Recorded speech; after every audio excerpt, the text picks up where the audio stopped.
Hey, everybody, welcome to Locked On Lakers for Wednesday. Brian Kamenetsky and Andy Kamenetsky. Rajon Rondo meets the media again in his second go-round in LA. That was on Tuesday afternoon. Had some really interesting things to say, not only about his role, but things that kind of frame what the team could look like this year. We'll take a look at some X factors for the Lakers this season that could really impact how the rotation works.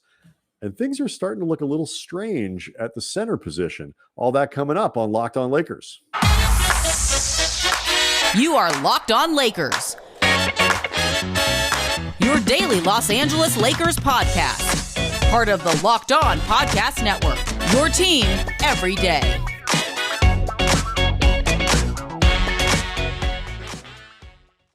Lots to cover today, but first I want to let you know that Wednesdays on Locked On NBA, the podcast, it's small market versus big market.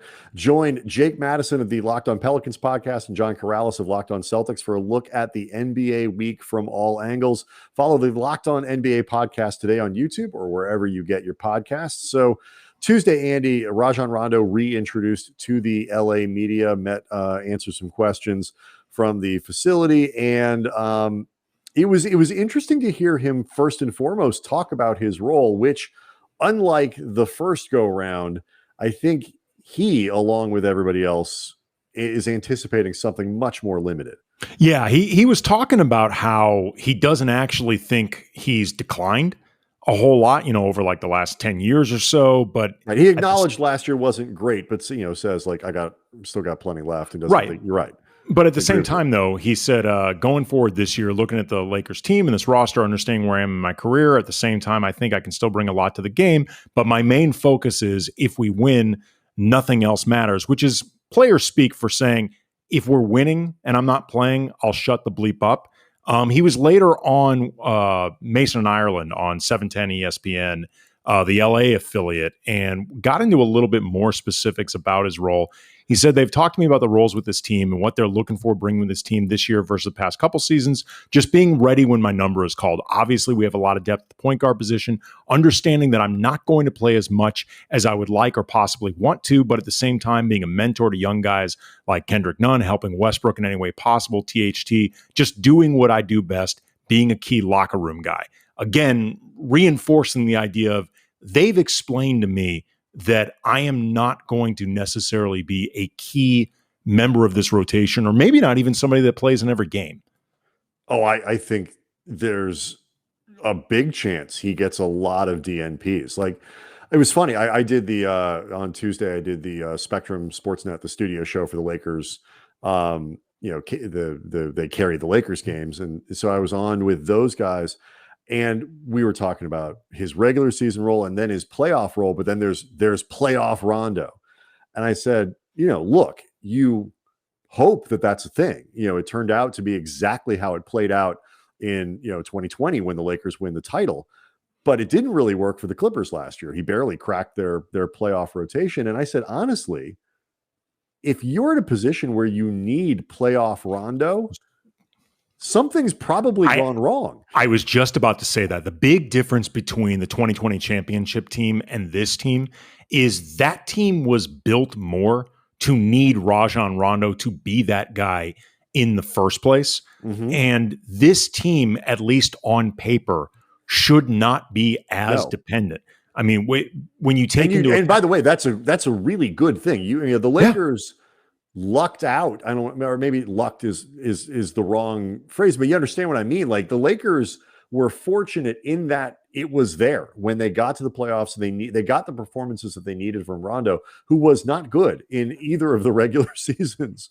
He was not a productive player to that point with the Lakers, and it came through. But you don't want to have to rely on that. It is a bonus that you get in one or two games across a series or two. It's not something that you want to, that should be where Kendrick Nunn shines, or THT, and the guys that we're going to talk about here in a few minutes. Like, well, I mean, that's what matters. If this team truly is a contending team that they certainly see themselves at and try to build themselves as, you're not looking for a guy who isn't a regular part of an 82 game rotation to all of a sudden gain this massive importance in the postseason, like when the games really begin to matter. Like it would be nice if, maybe every sixth or seventh game in the playoffs, like one per series, you've got a game where Rajon Rondo matters. I gave the example on yesterday's podcast about Rajon Rondo and comparing him to 2001 Ron Harper with the Lakers. And he did not play in the postseason much, but Phil Jackson often put him into games to like settle him down when things got a little bit out of character and they just needed to get back on track. That's something I can see Rajon Rondo doing. But the idea of really having playoff Rondo be something that you depend on, I agree with you. That feels more like, okay, things are actually not clicking as opposed to, okay, this is the ace we have up our sleeve. It's one of the reasons that this is setting aside some of the chemistry stuff, the playoff stuff, the voice in the locker room stuff, that we got into earlier this week, but also Rondo has talked about and other guys are inevitably going to talk about as well. This is why Rondo, as even a potentially lesser player than perhaps, maybe there are people, Mike James maybe is a more productive point guard theoretically at this point in his career. I don't want to none of these guys are that good, which is why they're all available. If you do need to plug somebody in, Rondo doesn't need the reps. He doesn't need the reps with LeBron. He doesn't need the reps with AD. Those guys have some muscle memory there. Yeah. So that when you have a guy who may play infrequently, there's a better chance of those guys getting out and playing well together when you need them to do it than there would be if you introduced yet another new player. And for a guy who is going to be much further down the depth chart, if Rondo's playing 20 minutes a night for like some 35 or 40 game stretch, again, something's probably gone wrong. Maybe you cross that bridge when you get there. So I think the opportunity to reintroduce some continuity there is important. And I also think what he's talking about there is kind of reflective in terms of just being ready to play when your number's called and so on, cliche after cliche. It also applies to half the other guys on this roster. Melo, I think, is going to, at least initially, play a fair amount, but his playing time could ebb and flow a little bit. Wayne Ellington, absolutely could ebb and flow. Hopefully, it didn't work very well for Wes Matthews in terms of adjusting to a different role. But hopefully for these guys who are a little more accustomed to playing off the bench or playing intermittent or irregular minutes, perhaps, that that flow for is will not be as disruptive for them. Yeah. In the meantime, though, they can't all play. They can't all play, and it's good that he doesn't expect to always play. He did though mention one thing that made him really feel wanted, and he actually used that phrase "wanted" in terms of ultimately wanting to come back to the Lakers. Is Frank Vogel had mentioned how his voice in the locker room was missed, regardless of how much he's actually going to play. Right. Like they are looking to him to be a critical voice in that locker room. And it's really interesting to see that with Rondo, just because, he's had a lot of periods in his career where he's been known to be really prickly. He's been known to feud with coaches. He's been known to feud with teammates. He's had some seriously burnt bridges exits. Whether you're talking about from Dallas, whether you're talking about from Boston. And I asked him during his thing, like what he's learned about leadership in general, because he's not somebody that 6 or 7 years ago you would have thought would be brought into a locker room specifically to help lead. And one of the things that he talked about was just becoming a better listener in general. And like the idea that he can actually learn from other guys. And as smart as Rondo is, and he is widely considered one of the smartest guys on the court, maybe one of the smartest guys off the court. He's a really smart guy. Like if you spend any time around him, he's obvious. He's not just basketball smart. He's everything smart. Look, the legend of Connect Four with Rajon Rondo, we actually did an assignment where you played Connect Four. It was you and Sal Masakela against Rondo. He was playing you both at the same time while we were interviewing him. While we were interviewing him, and he kicked your asses. He Yes, kicked both your asses while conducting an interview, playing 1-on-2 in Connect Four. Like, he's known.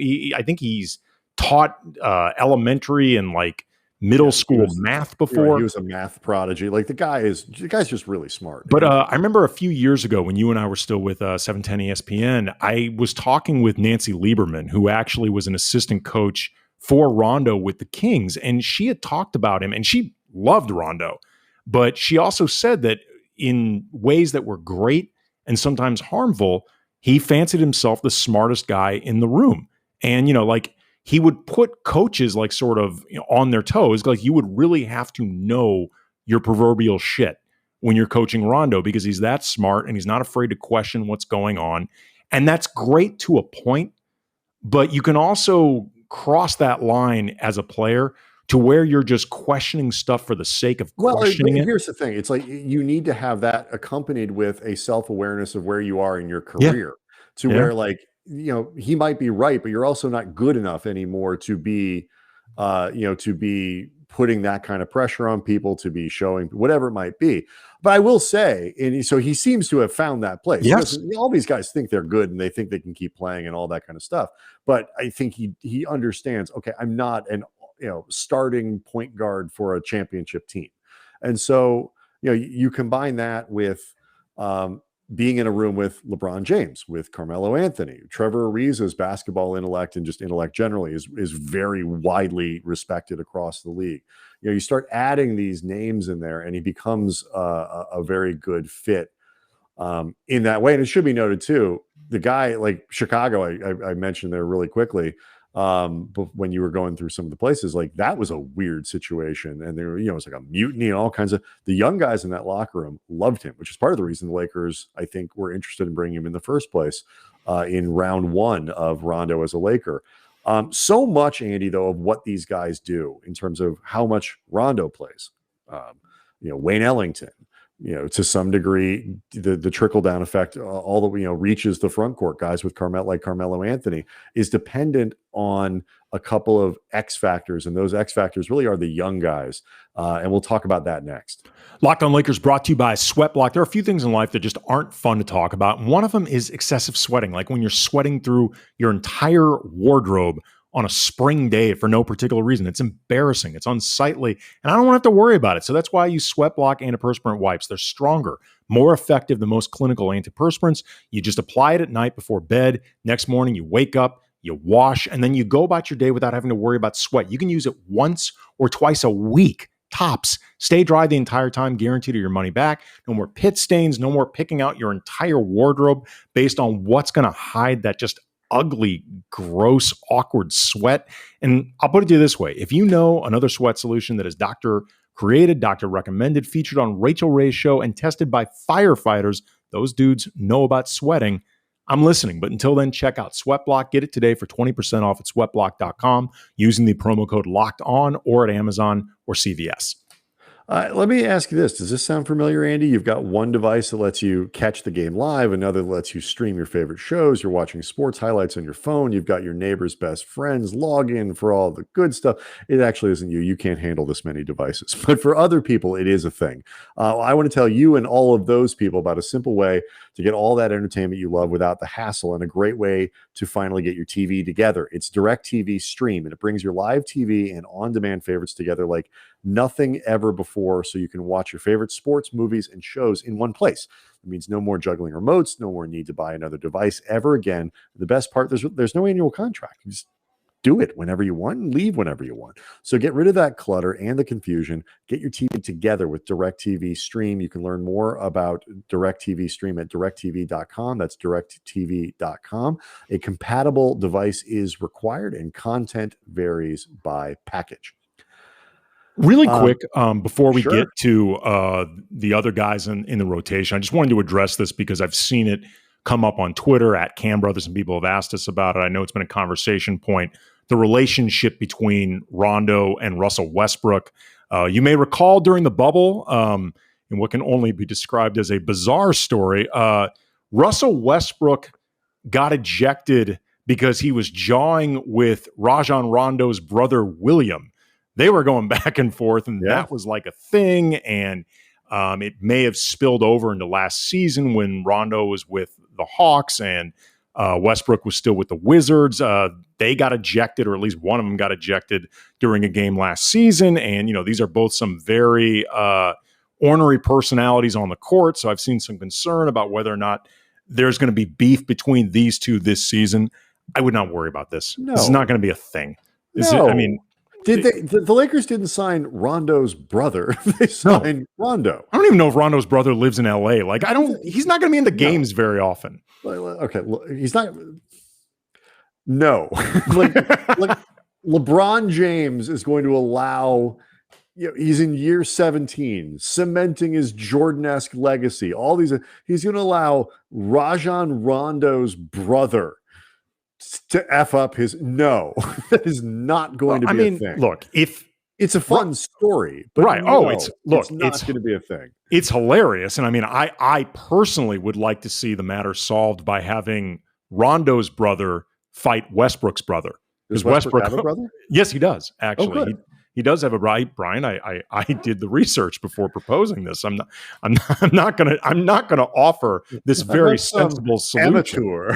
Yeah, Take my job very seriously. Come on, I gotta dot the I's and cross the T's before I offer, I think, what would be considered this is a peer-reviewed podcast. Exactly. I mean, David Locke's listening, man. He doesn't want us throwing out ridiculous solutions willy-nilly. But yeah, just have the two of them fight and they settle it. But Rondo knew that Westbrook was on this team when he decided to join. And I'm sure that if Westbrook is still this pissed off about it, he would have told those guys, no. And look, I am all like, we could spend the rest of the season pretending like we think this is a thing, but I want everyone to reference this podcast where they're like serious, analyst hat comes on. It's like, no, this is not a thing. No, as much as I want it to be a thing, because it would be incredibly entertaining over like the next, however many months. Right. It's not going to be a thing. What I really would love for them to feud is throughout the month of September and then knock it off. Well, no, actually, that's not true. A little bit of March Madness. Okay. That's right. So September into a little bit of October, then flare it up during the dog days and then be done with it. But just if they could time it, that would be good. And the other thing I thought was really funny was Rondo acknowledging that he was excited to come here because he would not be the oldest player on the team anymore. And not only that, he'd be the sixth oldest player. That is, I know people like to talk about the age, and it kind of gets the Lakers fans all hankles all up or whatever that is, and like hankles, like they're I may be using, it's possible I'm using the wrong word. No, it's possible you made up a word. I don't think that's a word. Hankles? Twist, entangled, to involve a person by luring or enticing. Yeah, I mean, it's get all hankled. It's twisty and entangled. It's a word. So hankles, and those are knives. But anyway, I was going to say, I just Googled a knife set. No, those are hankles. They look nice. No, hankles are top end knives. There's no question. They look really good. They're excellent knives. If you're in the neighborhood, are in the need for a new knife, chef knife, a knife set or whatever, Hankels, if you can afford it, are excellent. And by the way, Hankels, if you're listening, we will absolutely no, endorse I think I have one. So anyway, it is though kind of amazing that 35-year-old Rajon Rondo is the sixth youngest player or the sixth oldest player on this team. Like that is staggering. And they are old, like folks. People can make fun. We can debate how much it is a thing, how much it matters. They are old, so just accept it. This is an old team, which is why, Andy, good seg. I mentioned that I was on with the Spectrum folks on Tuesday, and one of the things that came up were rotations and some of the age factor, and why then some of the young players, talking specifically about Malik Monk, Kendrick Nunn, Talen Horton-Tucker, are so important. And for me, what we were talking about rotations and playing time and how all this shakes out. And it really drove home as we were having this conversation, to me at least, how much THT, for me at least in particular, is going to have a massive impact on the way rotations look, the way some of these veterans end up on the floor, how much a lot of guys, including Malik Monk, by the way, end up playing. He's really the biggest swing factor I think they have on the team. A, they're paying him a lot, so he's going to play. B, if the outside shooting comes up, that leaves him on the floor more. He could play a little point guard. If the defense comes around, like there is a scenario in which THT plays 14 minutes a game, and there's a scenario where he plays 26. Both to me are equally plausible, and there's obviously plenty in the middle. Well, I think but I'm saying, like, the range, just to finish, the range of that between 14 and 26, just to throw those numbers out, the ripple effect of that has a massive effect on who else plays and how much. Well, I think the swing factor is really interesting with THT, because beyond the fact that, if he shoots the ball better from outside, could he start profiling a bit more as a three if the ball handling and playmaking. He's short, but his arms are long. Right. I don't think they quite know what position he is yet. Like, forget just the idea of versatility. I think there's an element of discovery in this. Yes. And that discovery, like how much of it ends up a slated position versus how much of it ends up fluid, versus situational, whatever. With that comes options, or maybe lack thereof. I mean, like if say he can only play, one position, but they're anticipating him maybe doing two or three, again, that may affect the optionality with this team. That may affect who has to play where. It may force some guys that you don't want playing as many minutes, whether because of age, whether because, somebody like Malik Monk, he's still kind of a question mark in terms of who he is as a player. They're betting, literally and figuratively a lot on THT this season. Yeah. And there's nobody on this roster, other than maybe LeBron and Westbrook, who can do some of the things that they are hoping THT can do in terms of creating pressure on defenses, getting to the basket while possibly playmaking. I don't think there's really... Well, actually, there is one other person. It's Kendrick Nunn, to some degree, in terms of creating your own offense, going downhill, being a pressure maker,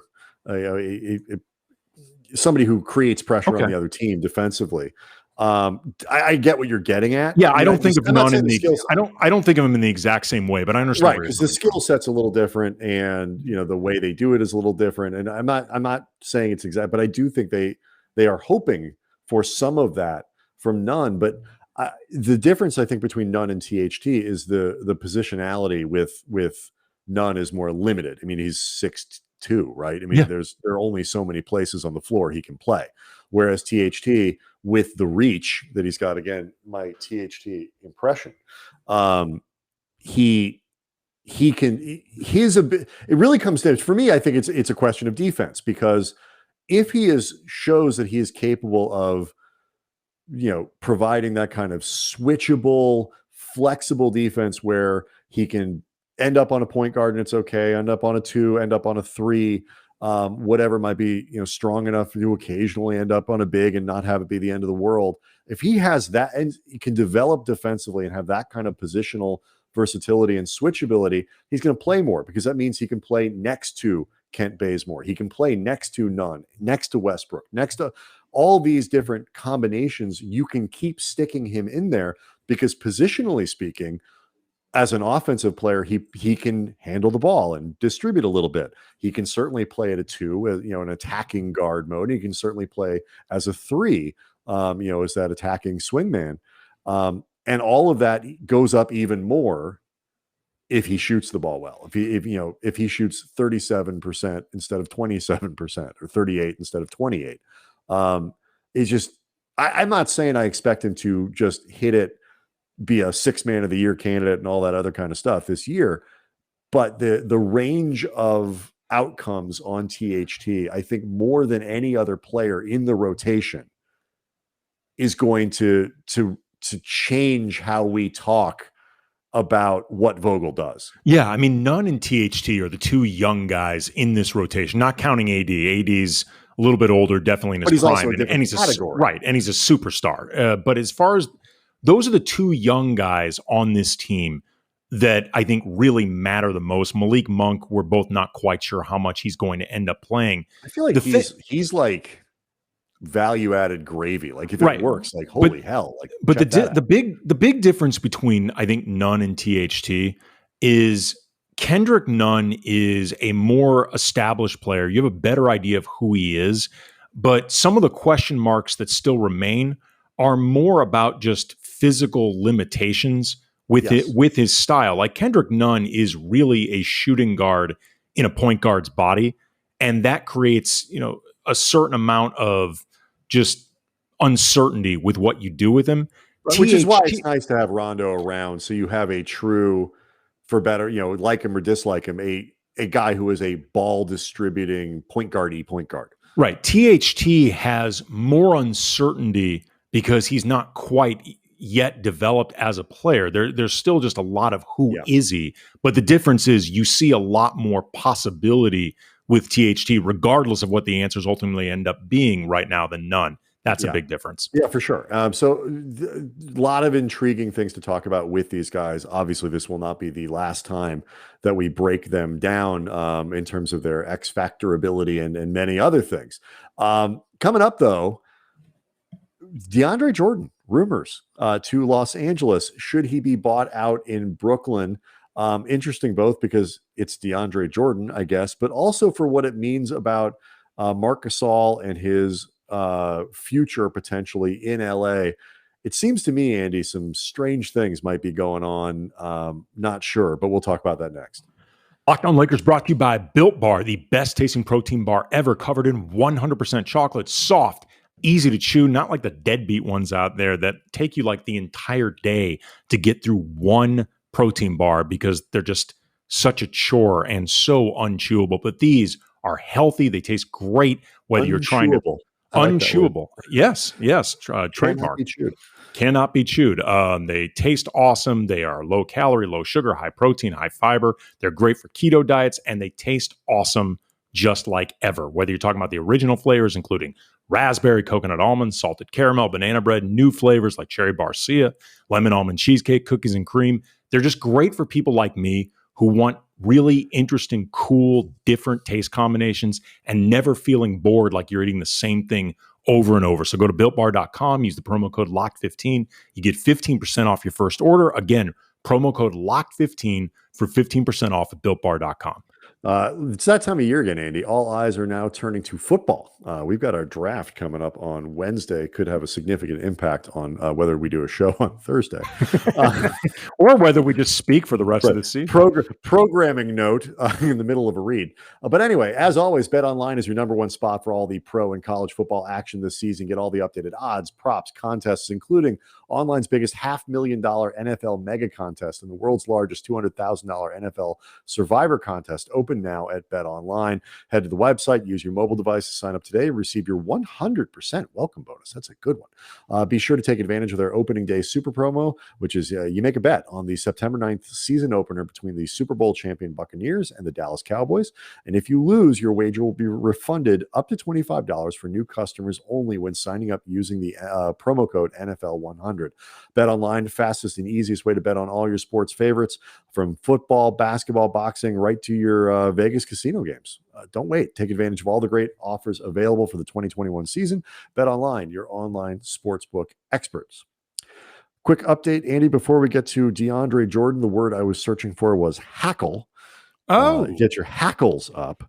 Okay. As opposed to hankles. Hackles was the word I was looking for. The hairs along the back of a dog or other animal that rise when it is angry or alarmed. Okay. That makes much more sense. No, that's a thing. I've seen dogs get irritated and that hair go up. The hackles. The hackles. Yeah. Those are what you're thinking of there, Andy, are the hackles. No, hankles sounded like you were fat shaming a dog or something. Kind of. I do not like the Wikipedia version of hackles where it says hackles of the erectile plumage in the neck area of some birds or mammals. That makes it sound dirtier than Yeah. I think it needs to be. Yeah. But anyway, so hackles is the word I was looking Sounds like for. the dog might be feeling some shame of its own.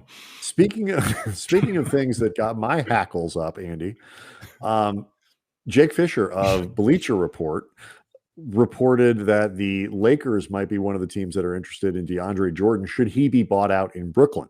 I don't think that's a good idea. And I say this for a couple of reasons. First of all, I just don't think DeAndre Jordan's that good anymore. I mean, he's fine, I guess, but Look, I'm not going to lie. I have not regularly seen DeAndre Jordan play for the last couple of years. He's been on the East Coast, playing a team on a completely different time zone. Like I'm not going to pretend that I've seen him regularly. I guess the biggest proof could just be that he was continually losing time, right? Despite being that's like what I'm best friends with the two guys who run the team. Right. I've watched, even having his other best friend Blake Griffin on the team still may not keep him there anymore. No, that took time from him. Yeah, I've watched enough, and then just we read a lot, we talk to a lot of people, Sure. We try to stay up to what's going on. He's just not that effective, it seems, anymore. And more than that, I just feel like it's one thing to try to recreate. And look, some of this could just be Camp Jordan trying to put stuff out. You're always going to be connected to the Lakers, try to use them as leverage, whatever. It's always a believable rumor. Right. And so, but there is also something especially with this team, the way it's constructed, it's especially believable. And he is older than, I think he's 33, which makes him, old enough to be a member of the Lakers. You have to be a certain age. It's like, getting into AARP, but it's, there are people who want to recreate the JaVale Dwight Howard dynamic where you had two guys who are almost interchangeable in that way, vertical threats over the rim, which Jordan, I guess, is still sort of that guy. And, rebounders. I mean, he must be somewhat good at it because he shot 76% from the field last season. And 2 feet I was going to away. say, and that's the only way he can score. Right. So he must still, if nothing else, be able to do that. Damon Jones, it's not like he's working his mid-range game. No, from three. But the difference is, the context is different now, because if you're going to have Russell Westbrook on your team, and the Lakers are, and you're going to have a situation where Anthony Davis is not essentially your permanent center, which as much as I think everybody wants him to play more, and I think he will play more at center this year, he's not going to play there exclusively. You can't have two guys as your other center options who can't move more than 4 feet away from the basket and be threat. Like, to put this in perspective, Brian, DeAndre Jordan last season, do you want to know what percentage of his field goals were from 0 to 3 feet? I'm going to say 98. No, not that high, but you're not that high, but you're close. It was 83%. Okay. And then the rest were, from 3 to 10. Right. 3 to 10. mean, and outside of 10 feet, the answer is 0. I would be curious how many from 3 to 10 were like with the shot clock running down. 65 to 70%. And how many of those were from 3.2? That is actually a better way of right. How many were from 3 to 4? DeAndre's toes were just outside that 3-foot line. Yeah. So it's like you can't. I mean, I understand there are people. We're too obsessed with shooting. We're too obsessed with floor space. But it matters a little bit. Like you can't have Jordan and Russ and like that's just too many non-shooters and too many non-floor spacers together. You have to have at least the option of putting a guy who can step away from the basket, which is Marc Gasol. And what I like about Gasol in this equation is you can credibly move him away from the basket, and hopefully he shoots a little bit more. But more importantly, he is as good. He's better defensively. He's a much better defender at this point than DeAndre Jordan is. So you get the defense, you have a variety in offense, and it matches better with what you need to do with Westbrook. It just appears, and Mark Stein in his Substack newsletter wrote about it, like something just seems off. And this is me reading into it, this is not reporting, but whether it's the Lakers trying to push him out the door for a reason I don't understand, Gasol still being upset maybe about how last year went, or just not that enthusiastic about playing either in the NBA for the Lakers or with the Lakers, whatever it is. Something feels off about this, because why are we talking about whether or not Marc Gasol, who has a guaranteed contract, would be back otherwise? Well, there's too much of this over the course of the summer for it to be nothing. The biggest smoke that might be fire felt to me like when Ramona Shelburne, while appearing on 710 ESPN, talked about how she had heard that the Lakers had been in talks with the Timberwolves for a deal that would have involved both Caruso and Marc Gasol. And this sounded complicated, maybe like there may have been more teams involved. It wasn't incredible detail. Right, but the thing that stood out part isn't the details, it's what you're getting at here. Right. The thing that stood out was that it ultimately would have meant moving Marc Gasol for nothing. The Lakers were not going to, in the deal that Ramona was talking about, the Lakers would not have received anyone back for Marc Gasol.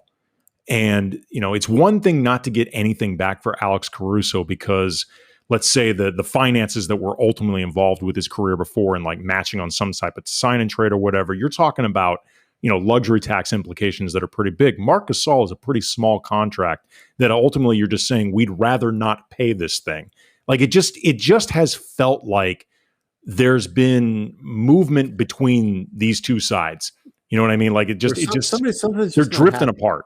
Yeah. Something isn't right. It's gotten malo, Brian. Yes. Between Mark and the Lakers. And I don't know what it is. I hope it's not something, because to be perfectly honest, while I think the Lakers, obviously, if Gasol retires, if he goes back to Spain, if he requests a trade, he wants to be released, to buy it, whatever it is, the Lakers are going to need a third. They need another center. And I would prefer they go into the G League or something and find the best defensive center in the G League, with some hops and some youth and whatever, and maybe develop a player. I think you'll end up getting more out of that guy than you would DeAndre Jordan at this point in his career.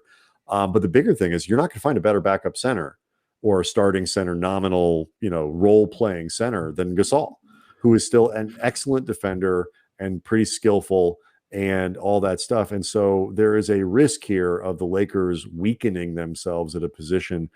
I don't want to say because in a way they don't have to. I don't, but it just I get kind of a bad vibe. Yeah, so I hope it resolves itself. As much as I've said a few times that I am not convinced that Marc Gasol is a great fit with the starting unit that he seems to be penciled in to be with, assuming he's even on the team. The options that we've heard written 10 on the team. That's for sure. But the options that we've heard so far that would end up replacing him, including some which appear to be nobody at all, don't seem to be better than having. If you swap him out for Paul Millsap, okay, fine. I don't have a problem with that, but I don't think that's how this scenario plays itself out. Anyway. As you heard during the Bet Online read, we really weren't kidding. We may not end up having a show Wednesday into Thursday, but we'll let you know. It's possible. I'm just saying it's possible we could take the night off.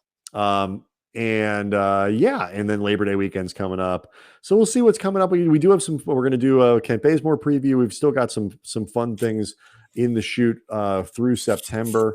Subscribe to Locked On Lakers on YouTube. We'll see everybody next time.